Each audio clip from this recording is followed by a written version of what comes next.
What is going on, everybody? Welcome to your 87th and the last tutorial in Java programming, whatever I named it.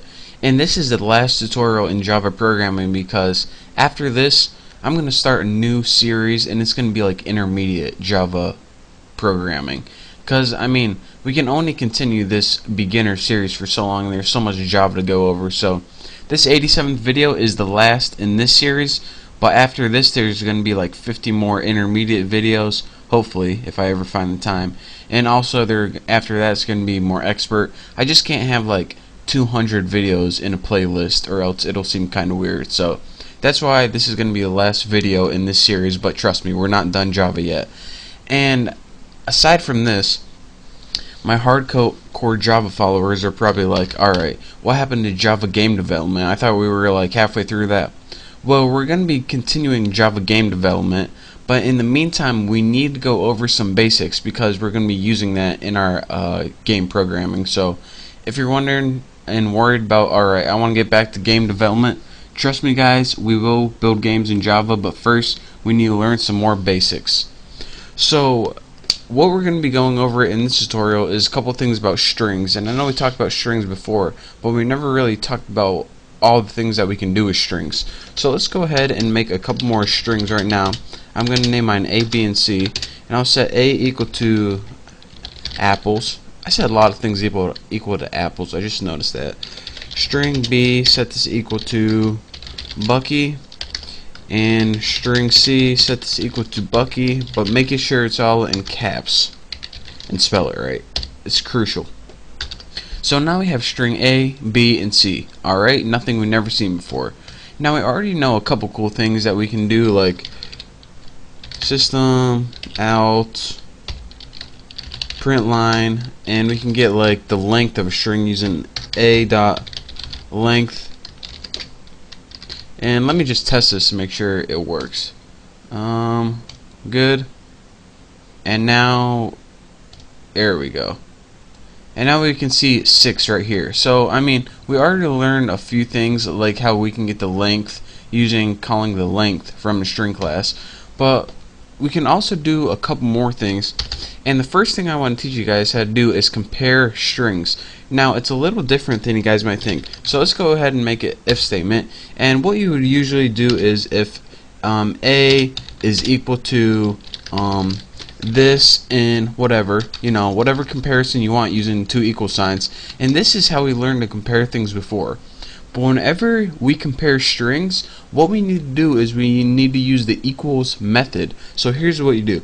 Put A, which is apples, if this equals, and then in your equals you go ahead and write what you want it to equal to. If A equals apples, which it does, what do we want to do? Just go ahead and put system out, like, let's go ahead and just copy this. System out print line.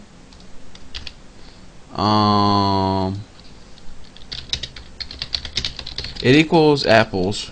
Put that in a string. So let's run this and see what we get after we get rid of that. There we go.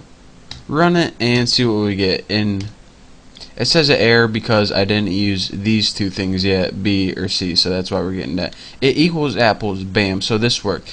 And if you're wondering, alright, you just told me to do that, but why can't I use the two equal sign? Well, here's the background for you guys who are just so curious. When you use the two equal signs, how do I say this? If two objects are identical, which means they have the same contents, but they're two separate objects themselves, then it's going to be false. And this happens a lot in strings. It wouldn't happen in this case, but it just can cause a lot of confusion. So with the two equal sign, just remember, if you try to compare with two equal signs and you kept getting an error, that means that you have, they could be the same object, could be both set to apples, but if they aren't the same object, then it's going to be false. So that's why you always need to use the equals method, and that's why they built this method for only strings. If you're wondering, alright, why isn't this in any other class? Because no other class causes problems. What the equals method does is it compares the contents of it, and that's what you always want to do when you're comparing strings. So bam, that's that. And why did I have these two little things right here?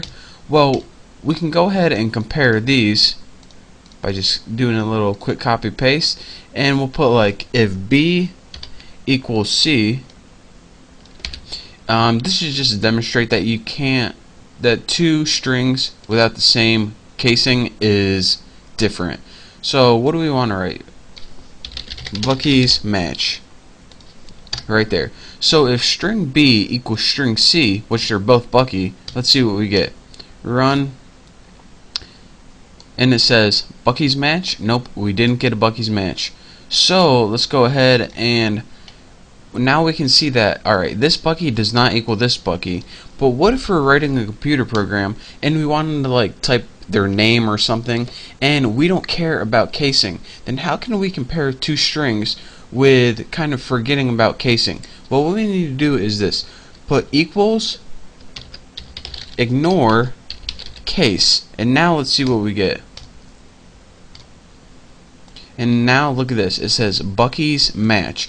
So again, what I'm trying to demonstrate is anytime you want to compare two strings and you don't want to have to worry about case, then what you do is put B dot equals ignore case, and it's going to compare your two strings just like before, but it's going to take the case of it and pretty much forget about it. Say just the contents of Bucky equals Bucky no matter what the casing, bam, as you can clearly see.